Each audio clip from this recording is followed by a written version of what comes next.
And as we continue to get you those reactions coming in from Ukraine, breaking developments at this point that we are tracking, Russian media reports saying that Ukraine has agreed to hold talks with Russia in Belarus's Gomel city. Reports saying that the Ukrainian delegation is headed to Gomel for those negotiations with the Russian side.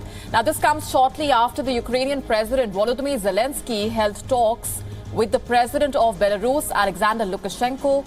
Earlier, during talks with the Israeli Prime Minister Naftali Bennett, Vladimir Putin said that Kyiv had been showing inconsistency on the matter of negotiations after Zelensky refused to hold talks in Belarus, saying that Zelensky said that Minsk itself was complicit in the Russian invasion.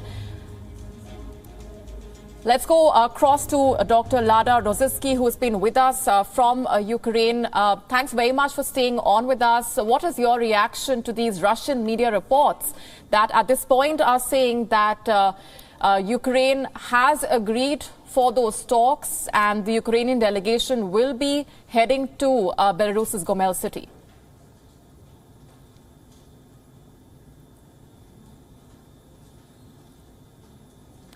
Nothing has been confirmed that I can see on the press or on the official sites. This morning, President Zelensky did, however, announce that he's prepared to hold talks in any city, in any country which is not attacking Ukraine. So the only way that I can see if that this, could happen is if Lukashenko, the president of Belarus, does not declare war against Ukraine. We are waiting for that news right now. So this is a pivotal moment. If Belarus formally does not declare war against Ukraine, it is possible for the Ukrainians to meet with Russia and the Belarusians in Gomel. If they do, then it is not possible. So this is very interesting and complicated in a way that Belarus can then claim that the Russian Federation has taken advantage of the use of its territory where military exercises were supposed to be taking place rather than using its territory to invade a friendly neighbor state, which was friendly up until the moment that Moscow usurped the land and the territory of Belarus together with Lukashenko, as we saw happening while they were murdering hundreds of people in Belarus last year. Interesting. And also, we should pay attention to the false news with the electricity grid switch that is happening with the Chinese sanctions. China is supporting sanctions against Russia. Very little is being spoken about it.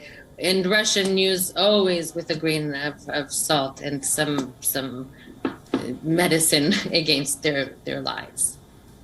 Dr. Lada, if those talks do go ahead, what are your expectations?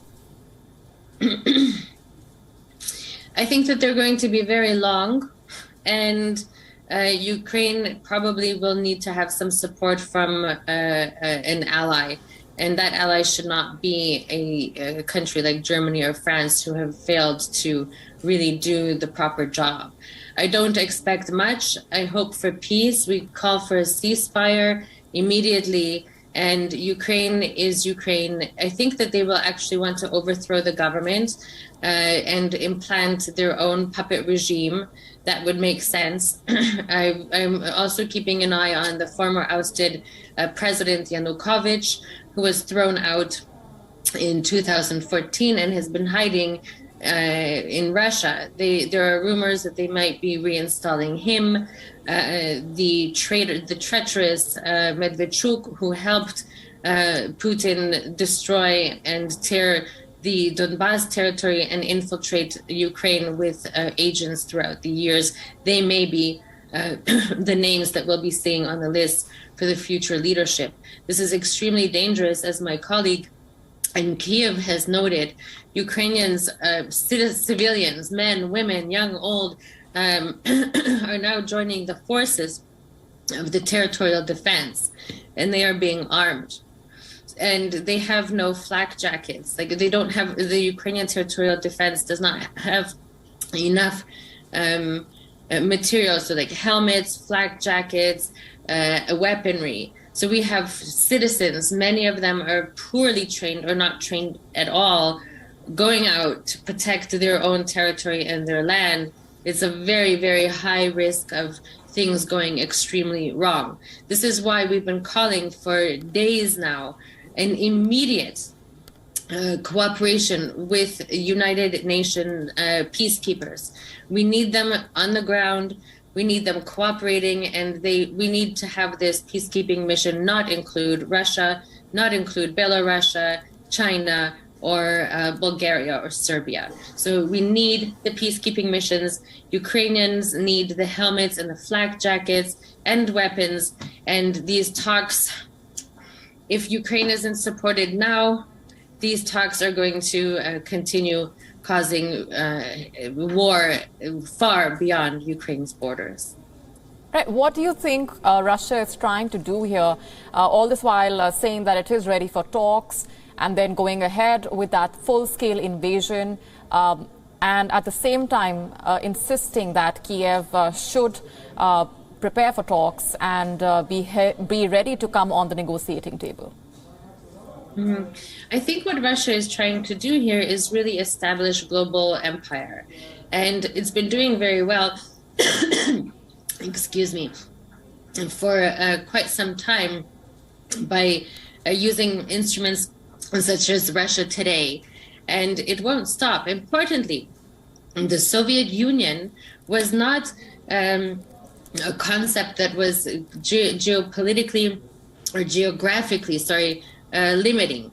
So any country could become a part of this union. And I believe that Putin and the Kremlin have this idea that they will be able to take little parts of Spain and influence separatism in the United States.